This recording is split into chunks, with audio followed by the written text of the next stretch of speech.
Railway கோட்ட மேலாளர் திரு அன்பழகன் செய்தியாளர்களை சந்தித்து வருகிறார். அந்த காட்சிகளை நாம் பார்க்கலாம். நடந்துக்கவே கூடாது, எல்லா ப்ரொசீஜரும் ஃபாலோ பண்ண பிறகும் இது நடந்திருக்குது.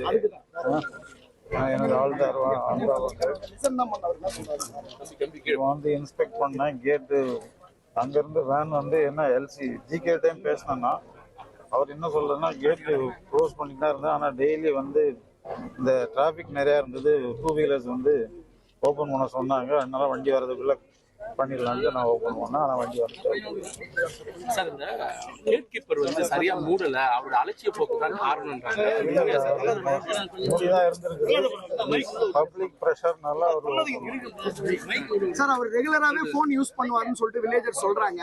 இன்னைக்குமே வந்து அவர் வந்து உள்ளதான் உட்கார்ந்து இருந்தாரு, பிரச்சனை நடக்குது உள்ளதான் இருந்தாருன்ற மாதிரி சொல்றாங்க. அது எந்த வகையில உண்மை சார்? அது செக் பண்ண ரெகுலரா போன் யூஸ் பண்ணாலும் வண்டி வரும்போது அவங்க க்ளோஸ் ஆக்சுவலா 7:10க்கு 7:06 க்ளோஸ் பண்ணிருக்காரு அவர். இப்பதான் பேசணும். அப்புறம் அந்த 2 வீலர்ஸ் நிறைய வந்திருக்காங்க போல. இங்க அவங்க வந்து இவரை சீக்கிரம் ஓபன் பண்ணுங்கன்னு சொல்லியிருக்காங்க. நான் வண்டி வர போயிருவோம்னு சொல்லியிருக்காங்க. அதனால அவர் ஓபன் பண்ணிருக்காரு. அது பண்ணிருக்க கூடாது சார். உள்ளூர் மக்கள் சொல்றதும் ரயில்வேயினுடைய விளக்கமும் முரண்பாடா இருக்கு. என்ன சொன்னாங்க? இப்ப ஜி கேட்ட பேசினதான் நான் சொல்றேன். இல்ல சார், அதாவது ரயில்வே கேட்டை வந்து அவர் மூட முற்பட்டார். ஆனா வேன் ஓட்டுநர் வந்து நான் கிராஸ் பண்ணிடுறேன்னு சொன்னாரு அப்படின்னு சொல்லி தெற்கு ரயில்வேயினுடைய விளக்கத்துல கொடுத்திருக்கு. உங்களுடைய விசாரணையில என்ன தெரிய வருது? அதேதான் இப்ப ஜி கேட்ட பேசின போதும் க்ளோஸ் பண்ணிருக்கிறாரு. பப்ளிக் வந்து 2 வீலர்ஸ் நிறைய இருந்திருக்கிறாங்க. எங்க சீக்கிரம் போயிடுறோம், வண்டி வரக்குள்ள நாங்க போயிடுறோம், திறந்து விடுதான்னு சொல்லியிருக்கிறாங்க. மிரட்டி இருக்கிறாங்க போல.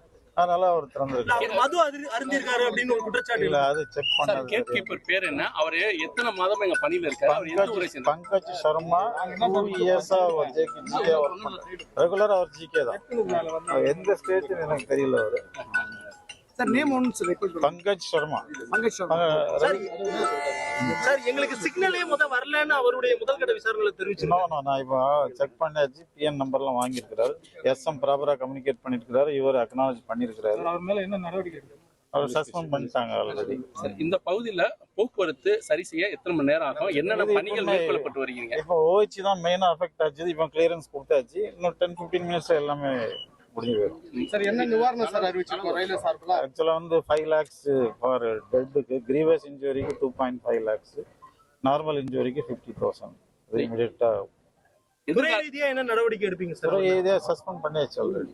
இல்ல சஸ்பெண்டோட அது போதும்? இல்ல அது நாங்க எதிர்காலத்துல இது போல் நடக்காம இருக்கிறதுக்கு ரயில்வே துறை சார்பா என்ன நடவடிக்கை எடுக்கப்படும்? இல்ல இது இப்பவே வந்து ப்ராப்பரா ப்ரொசீஜர் தான் பண்ணிருக்காங்க. பட் இவரு இந்த public also should cooperate. Public வந்து கொஞ்ச நேரம் வெயிட் பண்ணி போயிருந்தாங்கன்னா அந்த பிரச்சனையே இருந்திருக்காது. ரயில்வே திறந்திருந்தப்ப சிக்னல் எப்படி காமிச்சது?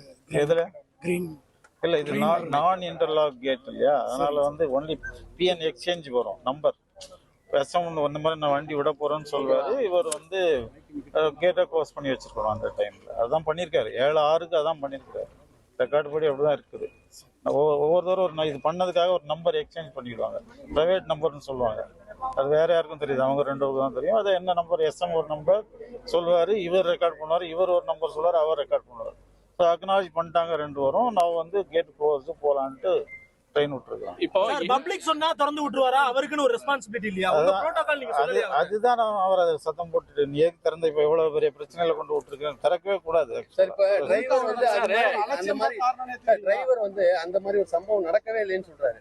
என்ன வந்து இல்ல அந்த டிரைவரே இப்ப ஒரு வாக்குமூலம் ஒரு வீடியோ கொடுத்திருக்காரு. அந்த மாதிரி ஒரு சம்பவம் நடக்கவே இல்லை. ஜிகேட்ட பேசல அவர் சொன்னது. இப்பதான் அதே டிரைவர் சார், அதே டிரைவர் சொல்றாரு. இன்லாக் சிஸ்டம்னா என்ன சார்? இப்ப இன்லாக் சொன்னீங்க. இன்லாக் சிஸ்டம்னா என்ன? இன்டர்லாக்னா வந்து ஒவ்வொரு கேட்டும் அந்த பக்கத்து ஸ்டேஷனோட வந்து இன்டர்லாக் பண்ணிடுவாங்க. சிக்னல் இருக்கும். ஸோ சிக்னல் கிளியர் ஆனாதான் அவங்க எஸ்எம் வந்து வண்டியை விட முடியும். நான் இன்டர்லாக்னா அந்த மாதிரி இருக்காது. ஒன்லி இந்த பிஎன் எக்ஸ்சேஞ்ச் சிஸ்டத்துல பண்ணுவாங்க. இதுக்கு முன்னாடி இது நடந்திருக்கா? இதான் ஃபர்ஸ்ட் டைமா? இல்ல, இதான் எனக்கு தெரிஞ்சு. சார் இங்க சிக்னல்கள் இல்ல, ஒரு தொலைபேசி மூலமா தான் அவருக்கு சொல்லுவாங்க. ஒரு தடவை சிக்னல் இல்லன்னு ஒரு குற்றச்சாட்டு உண்மையா? அது போன் ரெகுலரா டெடிகேட்டட் போன் இருக்குது ஒவ்வொரு எஸ்எம்முக்கும் ஜிகே கூட கம்யூனிகேட் பண்றது.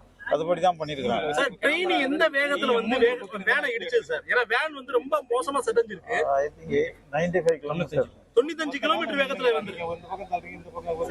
இந்த பகுதியில என்னென்ன பாதிப்பு ஏற்பட்டிருக்கு? ரயில்வே தண்டவாளங்களுக்கும் மின்கம்பம் மின்சாரம் ஒன்லி ஓஹெச் தான் மெயினா பாதிச்சிருக்குது. அது கரெக்ட் பண்ணிட்டாங்க. ஆனா இது எத்தனை மணி நேரம் ஆகும்? ஆல்ரெடி ஆயிடுச்சு, ரெக்டிஃபை ஆயிடுச்சு. உங்களுக்கு என்ன சார்? அடுத்து இப்ப விசாரணை பண்ணிட்டீங்க, அடுத்து என்ன பண்ண போறீங்க, என்ன பண்ணுவீங்க? ப்ராப்பரா டிஆர் என்கொயரி பிளட் சாம்பிள்லாம் எடுத்துருவாங்க, எடுத்துட்டு என்னென்ன ப்ரொசீஜரோ அது பண்ணுவாங்க. இப்போ எத்தனை ட்ரெயின்ஸ் கேன்சல் ஆயிருக்கு? எதுவுமே கேன்சல் ஆகல, ரெகுலேட் ஆயிருக்குது. 5 ட்ரெயின் ரெகுலேட் ஆயிருக்குது. இப்போ ஒவ்வொன்றா ரிலீஸ் பண்ணுவோம். ஒரு நாளைக்கு எத்தனை ட்ரெயின் சார் இந்த லைன்ல நமக்கு இது எத்தனை ட்ரெயின் ஏதாவது பாதிப்புகள் ரயில்வே பாதிப்பு அதான் 5 ட்ரெயின் ரெகுலேட் பண்ணிருக்கிறோம். 5 ட்ரெயின் ரெகுலேட் பண்ணிருக்கிறோம், வெயிட் பண்ணி வச்சிருக்கிறோம். இப்போ ஒவ்வொன்றா ரிலீஸ் பண்ணுவோம். கேட் கீப்பர் வந்து சரியான முறையில் மூடி இருக்காருன்னு நீங்க சொல்றீங்க சார்? அவர்கிட்ட பேசினதுக்கு அப்புறம் 7000 வாங்கிட்டு மூடி இருக்கிறாரு. பப்ளிக் ப்ரெஷர்னால அவர் ஓப்பன் பண்ணணும்னு சொல்றாரு. சட்டத்துல இடம் கிடையாது, இடம் கிடையாது. அதனால தான் ஆக்சுவலா ஒன்ஸ் அந்த நம்பர் வாங்கியாச்சுன்னா அவர் ஓப்பன் பண்ணவே கூடாது. அவர் மேல இருக்குல்ல கண்டிப்பா. இப்ப நம்ம துறை ரீதியான என்ன மாதிரி நடவடிக்கை எடுத்துக்கணும்? அதான் சஸ்பெண்ட் பண்ணிட்டோம் இமிடியேட்டா. சார் இது முழுக்க அலட்சியம் தான் காரணம்ன்றீங்களா? 2 சைடும் இருக்குது. பப்ளிக்கும் கொஞ்சம் வெயிட் பண்ணிருக்கணும், இவரும் திறந்திருக்க கூடாது. ரெண்டையுமே அவரோட தப்பு தானே சார்? அதுதான் நான் தான் திருப்பி அதேதான் திருப்பி சொல்லி டிரைவர் மட்டும் தான் மூடி இருந்துச்சுன்னு சொல்றாரு சார். மத்த எல்லாருமே வந்து கேட் ஓப்பன்ல இருந்துச்சுன்னு சொல்றாங்க. குறிப்பா வந்து அந்த டிரைவரே இப்போ வந்து ஒரு வீடியோ வாக்குமூலம் கொடுத்திருக்காரு. அதுல ஓப்பனா இருந்துச்சுன்னு சொல்றாரு அவரு. இதுல எது உண்மை தன்மைன்னு நீங்க விசாரிச்சிருக்கீங்க? இல்ல, அது இனிமே 2 வாட்டி என்கொயரி அதுக்கு முன்னாடியே அவசரப்பட்டு ஒரு ஸ்டேட்மெண்ட் ரயில்வே கொடுக்க என்ன நெருக்கடி? இப்போ ஜிகே நான் பேசினதுனால தான் சொல்றேன். நான் இப்பதான் பேசுனேன். இல்ல சார், நீங்க ஒரு கேட் கீப்பர் போதுமா? ஒரு இடத்துல ஒரு கேட் கீப்பர் போதுமா? ஒரு கேட்டுக்கு ஒரு கேட் கீப்பர். இல்ல சார், ஒரு தரப்புடைய விசாரணை மட்டும் வச்சு ரயில்வே அதனால தான் டீடைல் என்கொயரி அவசரமா இல்ல. நீங்க கேட்டனால நான் சொல்றேன். நான் அவசரமா உண்மையை சொல்லுவேன். டீடைலா ப்ராப்பர் ப்ரொசீஜர் படி என்கொயரி நடக்கும், ஆக்ஷன் எடுக்கும். இல்ல சார், இப்ப சதன் ரயில்வே வந்து ஒரு ஸ்டேட்மெண்ட் கொடுத்துருக்கீங்க. ஒரு தரப்பட மட்டும் விசாரிச்சுட்டு ஒரு ஸ்டேட்மெண்ட் வந்திருக்கு. அதுதான் டீடைல் என்கொயரி பண்ணிட்டு தான் அது என்ன 2 வரையுமே விசாரிக்கணும். டிரைவரை விசாரிச்சீங்களா?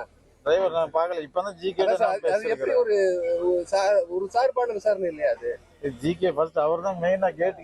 அவரோட தப்பை எப்படி அவர் ஒத்துக்குறாரு சார்? இல்ல, அவர் ஒத்துக்கிறாரு. அவர் தப்புன்னா ஒத்துக்கிறாரு. இல்ல, அது நீங்க கிராமத்துக்காரங்க கிட்ட நாங்க பேசணும். அது என்கொயரி என்ன மாதிரி இழப்பீடு கொடுத்துருக்கு சார் ரயில்வே? என்ன மாதிரி இழப்பீடு கொடுத்துருக்கு? ஏற்கனவே சொல்லிட்டேன். நீங்க திருப்பி கேக்குறீங்க. சொல்லிட்டேன் நான் ஏற்கனவே. ட்ரெண்ட ஃப்ரெண்ட் ஆக்கிக்கோங்க. தந்தி டிவியின் சப்ஸ்கிரைபர்ஸ் அண்ட் ஃபாலோவர்ஸ் குடும்பத்துல நீங்களும் இணையுங்க.